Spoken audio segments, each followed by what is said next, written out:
আসসালামু আলাইকুম প্রিয় ভাইয়েরা আমার, আপনারা যারা কাজের উদ্দেশ্যে বাংলাদেশ থেকে দেশের বাইরে যাবেন ও চিন্তা করতেছেন, আপনারা কখনো দালালের খপ্পরে পড়বেন না।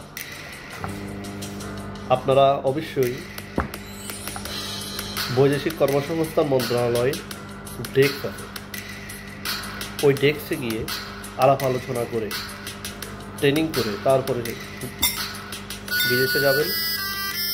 অনেক দালাল, যারা দালালের খপ্পরে পড়বেন, অনেক দালাল মিথ্যা আশ্বাস ও ভরসা দেয়। 50,000, 70,000, 80,000, 1 লক্ষ টাকার উপর আপনাকে বেতন দেবে। আপনাকে ওই দালালের দেশের বাইরে পাঠাবে। যাওয়ার পরে 6 মাস অতিক্রম করার পরে যখন আপনার আকামার মেয়াদ শেষ হয়ে যাবে, তখন আপনি দিক বেদিক ছুটবেন, আপনি দিশাহারা হয়ে যাবেন। তখন বাংলাদেশে ফোন করবেন টাকার জন্য, আপনার আত্মীয় স্বজন সুদের উপরে জায়গা বিক্রি করে আপনাকে আবার 2-2.5 লক্ষ 3 লক্ষ টাকা খাটাবে। আপনি আবার আকামা করবেন।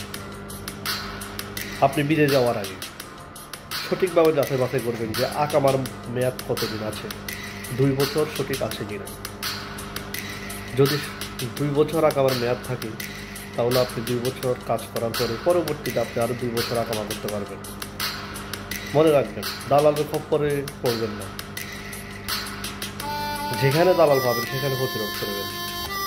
এই দালালরা অনেকে বিদেশে ফাটায়, অনেকের পরিবারকে ধ্বংস করে দিয়েছে। আসসালামু আলাইকুম।